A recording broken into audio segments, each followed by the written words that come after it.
Hey guys, how's it going? Hope you're doing well. My name is Crown, and today I'm going to read you some very interesting stories that I hope that you're gonna love. And now, without further ado, let's go!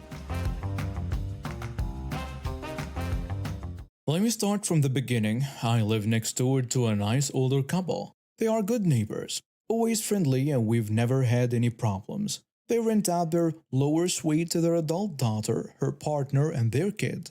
At first, I thought it was nice that they were helping out their family. Little did I know what I was in for. The daughter, let's call her Karen because that's exactly what she is, has this weird obsession with controlling everything around her. It started small. I'd be outside doing some yard work and she'd yell at me to stop. "Hey, can you keep it down? Some people are trying to relax." "I'm just mowing my lawn." "It's the middle of the afternoon." "Well, it's too loud. Do it some other time."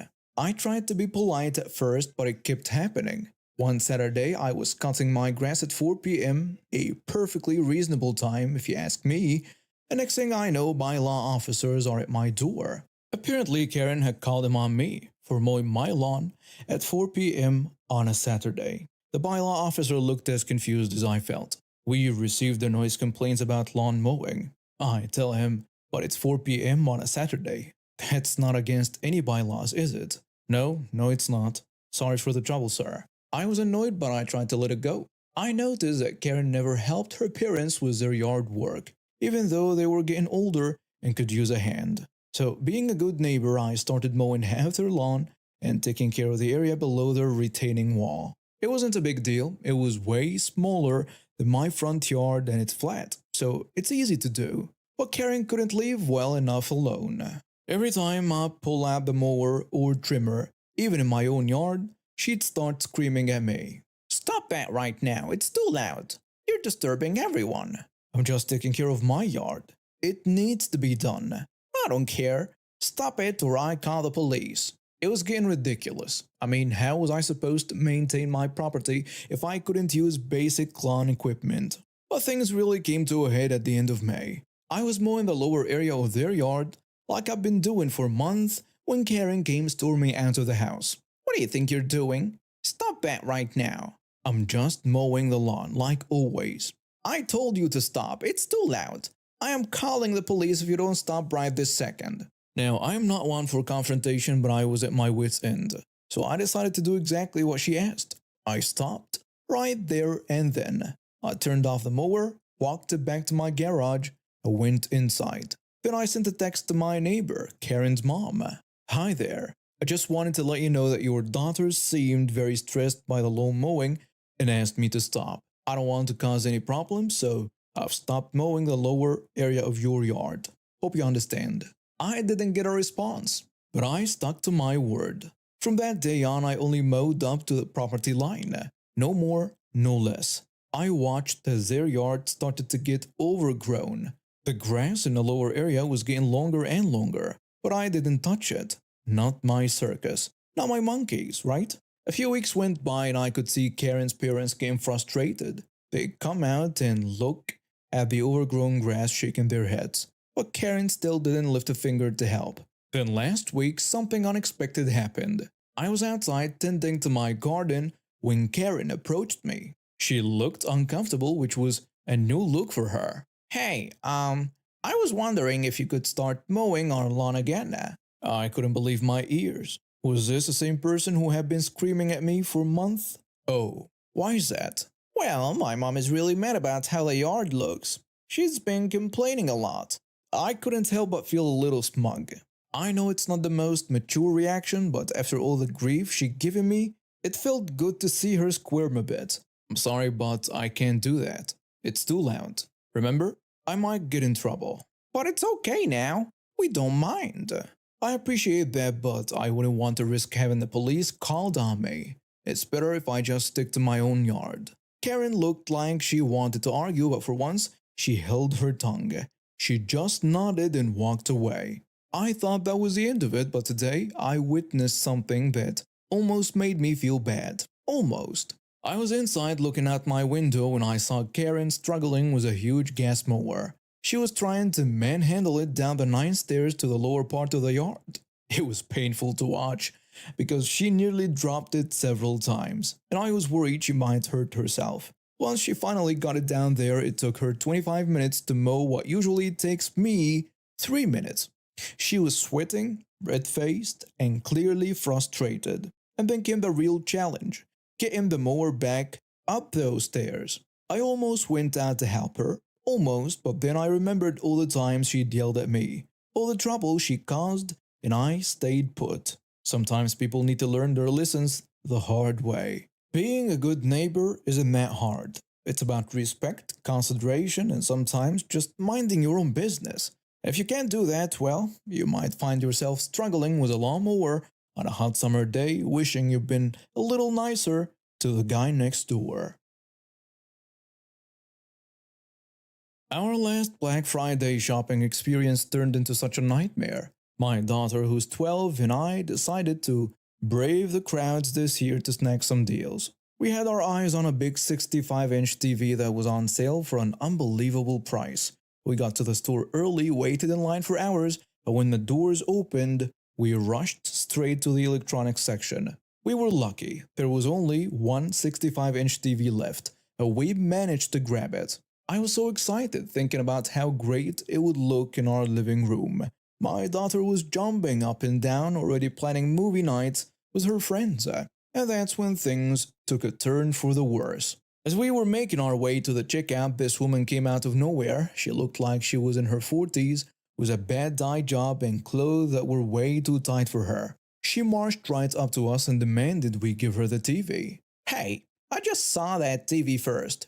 You need to hand it over to me right now." "I'm sorry, but we got here first. We've been waiting for hours to get this TV." "I don't care. I need that TV for my precious little angel. It's not fair that you are taking it away from a child." I tried to explain that we had waited our turn and that my daughter was looking forward to the TV too, but she wasn't having any of it. "Listen here, you selfish brat. I deserve that TV more than you do. I'm a single mother, and my child has been begging for this TV all year. You're ruining Christmas." By this point, people were starting to stare. My daughter was getting uncomfortable, and I could feel my patience wearing thin.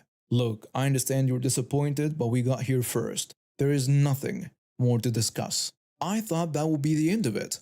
I was wrong. So wrong.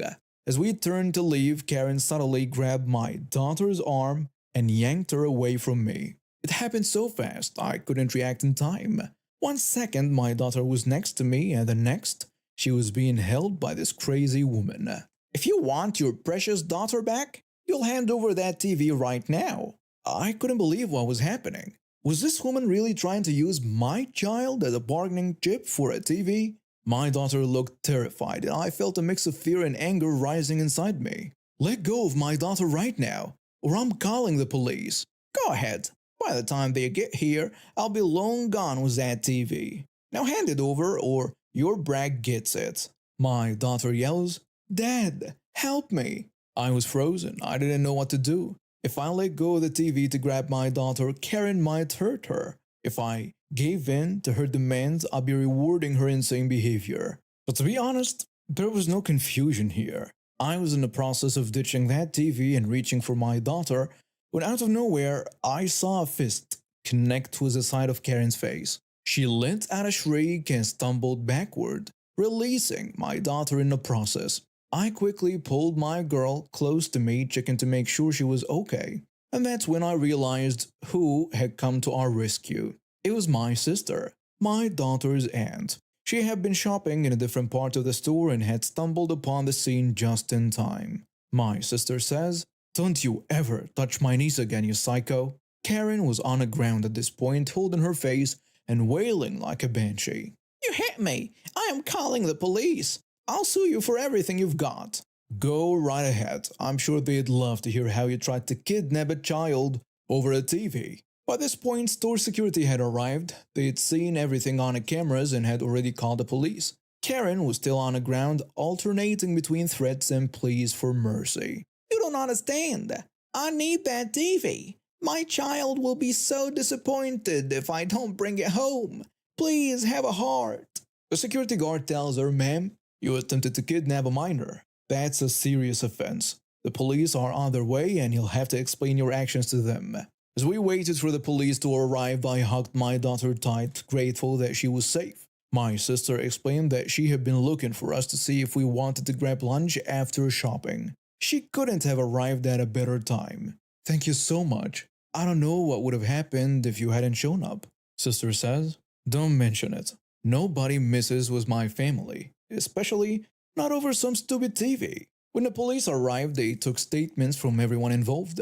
Karen tried to spin some story about how we had stolen the TV from her, but the security footage told a different tale. They arrested her on the spot for attempted kidnapping and assault. As they were leading her away, Karen was still shouting and making a scene. This isn't fair. I'm the victim here. They stole my TV. My child is going to be heartbroken. Ma'am, please be quiet. You have the right to remain silent. I suggest you use it. After all the commotion died down, the store manager approached us. He looked pretty shaken up by the whole ordeal. I'm so sorry about what happened. Is everyone okay? We're fine. Thanks to my sister here. We've never had anything like this happen before. Please take the TV with our compliments. It's the least we can do after what you've been through. I was stunned. After everything that had happened, they were giving us a TV for free? It seemed too good to be true. Are you sure? That's incredibly generous of you. Absolutely. We want to make sure your Black Friday experience ends on a positive note. As we left the store with our free TV, I was relieved that my daughter was safe, grateful for my sister's timely intervention, and still in disbelief over the whole situation. My daughter asks me, Dad, can we go home now? I don't think I want to do any more shopping today. Absolutely, sweetie. I think we've had enough excitement for one day. My sister says, how about we all go to my place? I'll make some hot chocolate. I think we could all use a relaxing day after this mess. That sounded perfect to me. The rest of the day was spent in my sister's house, drinking hot chocolate and having some fun. We watched movies, laughed, and tried to put the morning's events behind us. My daughter seemed to bounce back quickly, already joking about how she could tell her friends she was almost kidnapped over a TV. On the drive home, my daughter turned to me with a serious look on her face. Dad, promise me something. Anything, sweetheart. Next year, can we just order stuff online and stay home to watch movies instead? I couldn't help but laugh.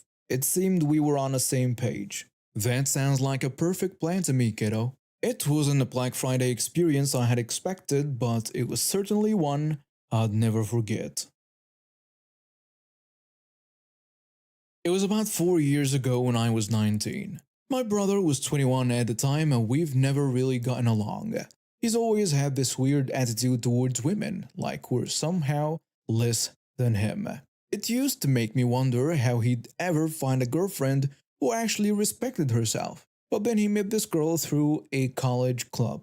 Her name was Riley, and she was 20. I remember thinking, how did he manage to snag someone like her? Because when I met her a few months into the relationship, she seemed great. Smart, funny, and pretty cute too. I still remember the day I met her. My brother had invited her over for dinner, and I was in the kitchen helping my mom when they walked in. Brother says, Hey everyone, this is Riley.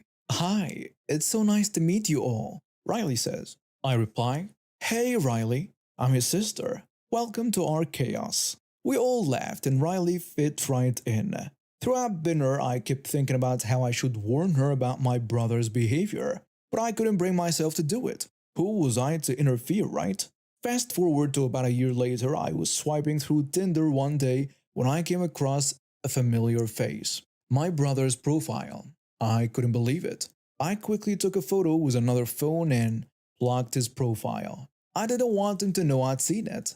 After that, I started to pay more attention to how he talked about Riley. Whenever I asked about their relationship, he'd usually just shrug and say something like, Yeah, it's going well. But as time went on, I started noticing things, like him talking on the phone with girls who definitely weren't Riley. And then one day I overheard him talking to one of his friends. I don't know, man. She's just not attractive to me anymore. She's gained a lot of weight and has acne now. I could easily find someone better. I felt sick hearing him talk about Riley like that. She deserved so much better. A few days later, my brother asked me for a favor. Hey sis, can you send me a file from my desktop to my mail? I need it for class, but I forgot to bring it with me. Sure, I guess. What's the file name? It's called Project Final. Thanks, I owe you one. I went to his room and found his computer. As I was sending the email, an idea struck me. I had Riley's email address from when we exchanged contact information at that dinner a month ago. Before I could talk myself out of it, I opened a new email, attached the photo of my brother's Tinder profile, and sent it to Riley. My heart was pounding as I hit send. I quickly deleted the email from my brother's sent folder and left his room. For the next week, I was on edge, wondering if I'd done the right thing. Then, about a week later, I overheard my brother on the phone. I can't believe she broke up with me after everything I've done for her. I felt both relieved and guilty. I knew I'd made the right choice, but part of me wondered if I should have given him a chance to come clean on his own. But deep down, I knew he never would have. Over the next few days, my brother was in a foul mood. He'd slam doors and snap at everyone. One evening, he cornered me in the kitchen. Did you have anything to do with this? With what? Riley breaking up with me. She said someone sent her proof I was cheating, but I don't know how anyone could have known. I kept my face neutral as I replied. How would I know anything about your relationship? You barely talked to me about it. He stared at me for a long moment before storming off. I let out a breath I didn't know I was holding. In the weeks that followed, I often thought about reaching out to Riley to make sure she was okay, but I realized that might raise suspicions. So I kept my distance, hoping she was moving on to better things. My brother eventually got over it, or at least he stopped moping around the house, and he started dating again. But as far as I know, nothing serious. Part of me hopes he learned a lesson from all this, but knowing him, I doubt it. Sometimes I wonder if I did the right thing. Maybe I should have confronted him first, given him a chance to come clean.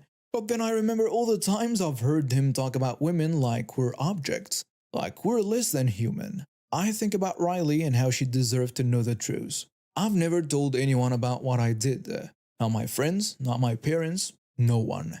It's a secret I've carried for 4 years now. Sometimes it weighs on me, but most of the time, I feel like I did the right thing. Riley deserved better. If my brother wasn't going to be honest with her, someone had to be. I swear sometimes I feel like I'm living in a sitcom with these kids. Let me tell you what happened just this morning. So I'm in the kitchen getting breakfast ready for the boys. My youngest, who's 6, comes in, all sleepy-eyed and messy-haired. I pour him a bowl of cornflakes, add some milk, and hand it to him. Here you go, sweetie. Enjoy your breakfast. I think he'd sit at the table like a normal person, right? Nope. He takes the ball and makes a beeline for the computer room. I know exactly what he's up to. His older brother, the 10-year-old, is in there playing Roblox, and the little one wants to watch. Hey, don't you dare eat those cornflakes in the computer room. I swear sometimes it's like talking to a wall. But to my surprise, he actually stops. For a second, I think he's going to listen to me, but oh, how wrong I was. This little smarty pants pulls up a chair from who knows where and plops it down right in the hallway, just outside the computer room. He sits there munching on his cornflakes, eyes glued to his brother's game. I'm standing there, mouth open, not sure whether to laugh or scream. And that's when my husband walks in, takes one look at the scene, and turns to me with a smirk on his face. Well, he's doing exactly what you said. Are you kidding me right now? You told him not to eat in the computer room. Technically, he's not in the computer room. That's not the point. He's still making a mess in the hallway. Hey, you gotta be specific with kids. They'll find loopholes. But this isn't a courtroom, it's breakfast. Meanwhile, our oldest is oblivious to all this drama, too engrossed in his game to even notice his brother's antics. Hey you, computer boy, did you eat your breakfast? Yeah, mom. Can I have 5 more minutes? 5 minutes, then it's time to get ready for school. I turned back to my husband, who's still grinning like this is the funniest thing he's ever seen. You know, you could back me up here instead of encouraging him. Come on, you've got to admit it's pretty clever. Clever? It's a disaster waiting to happen. What if he spills milk all over the carpet? As if on cue, there is a clatter, and I whip around to see my youngest looking sheepish. a small bottle of milk at his feet. That's it. Both of you, kitchen, now. But mom, I didn't spill in the computer room. Don't even start with me, mister. Kitchen, now. As I'm herding them both to the kitchen, my husband's still chuckling. You know, if he's this creative at 6, imagine what he'll be like as a teenager. I shoot him a look that could curdle milk. Don't even go there. So now I'm cleaning up spilled milk in the hallway. My youngest is sulking at the kitchen table, and my oldest is probably trying to sneak in a few more minutes of this game. It's not even 8 a.m. yet. I swear these kids are going to be the death of me, or at least the death of my sanity. God help me when they hit puberty. I'm going to need industrial strength earplugs and a vacation home on a remote island. Maybe I should start planning for that now. Is it too early for a glass of wine? And now we have reached the end of today's stories. Thank you for watching, and see you next time.